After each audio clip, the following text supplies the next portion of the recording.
07 36 12 690।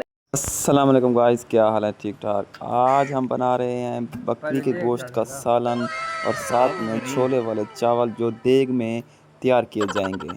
सबसे पहले बकरी के गोश्त के हमने छोटे छोटे टुकड़े किए ताकि ये आसानी से गल सकें। अब इसको करते हैं हम देग में तैयार। जितना गोश्त टुकड़े किए थे उसको अब देग में डाल देना है। अब बारी आती है प्याज काटने की, टमाटर काटने की और तमाम मसाला जात जिसमें गोश्त मसाला, कौरमा मसाला, तमाम मसाले जात इकट्ठे किए जाएंगे। अब इन मसालों को एक बाउल में जमा किया जाएगा जिसमें तमाम मसाले जात, गरम मसाला, सब्ज़ मिर्च, टमाटर, प्याज, इन सब को मिक्स किया जाएगा। जिसमें कौरमा मसाला, गोश्त मसाला, गरम मसाला और तमाम मसाले जात इसमें इकट्ठे किए जाएंगे और मिक्स किए जाएंगे, जिसको फिर बाद में देग में डाला जाएगा। जिसमें अब नमक डाला जा रहा है और अब इसमें इमली भी हमने ऐड कर दी है। अब इस तमाम मिक्स किए हुए चीज़ों को हम एक देग में डालेंगे जो हमने पहले से तैयार कर ली थी। देग में ये सामान सारा डालने के बाद अब इसमें पानी ऐड किया जा रहा है। इन तमाम चीज़ों को आपस में मिक्स करके हम एक तरफ रख देंगे।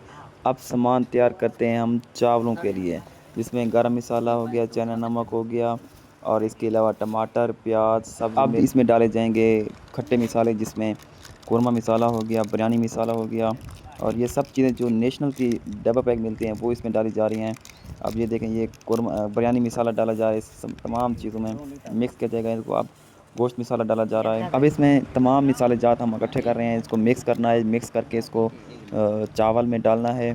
अभी देखें, इसमें अभी रेड चिली डाली जा रही है, हल्दी डाली जा रही है जो चावलों को बहुत ही ज़ायका देगी। अब यहाँ पे देग तैयार है। इसमें पानी डालकर इस गोश्त को पहले से भूनना है अच्छी तरह से, ताकि गोश्त अच्छी तरह से गल जाए और इसको आग भी अच्छी तरह से देनी है। सबसे पहले यहाँ पर गोश्त की ग्रेवी तैयार करनी है, उसके बाद इसमें हम तेल डालेंगे और साथ में आग भी जलाए रखनी है ताकि ये अच्छी तरह से गोश्त भून जाए। अब चावलों के लिए तेल डालना है देग में और सबसे पहले तेल में प्याज डालेंगे और देखें प्याज को अच्छी तरह से हम गलने देंगे। इसमें टमाटर भी ऐड करेंगे और ये साथ में हमारा कौरमा मसाला भी तैयार हो रहा है।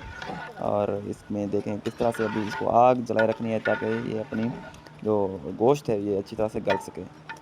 अभी ये चावलों के लिए मसाला तैयार हो रहा है और इसमें हमने छोले डाल दिए हैं और इसमें प्याज, टमाटर और तमाम मसाला जात जो थे, कौरमा मसाला वगैरह सब इसमें हमने डाल दिया। ऐसे ही जो छोले हैं इसको अच्छी तरह से गलने देना है ताकि जो चावल पकने के बाद ये अच्छी तरह से गल सकें।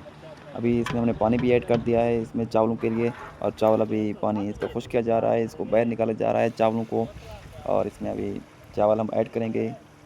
इसमें हम चावल ऐड कर रहे हैं। देखें तकरीबन 12 किलो चावल थे और ये चावलों की देग अभी हम इसमें डाल रहे हैं। चावल को देग में डालने के बाद इन चावलों को अच्छी तरह से मिक्स करना है ताकि ये चावल मिसालों के साथ, शोरबे के साथ अच्छी तरह से मिक्स हो सकें।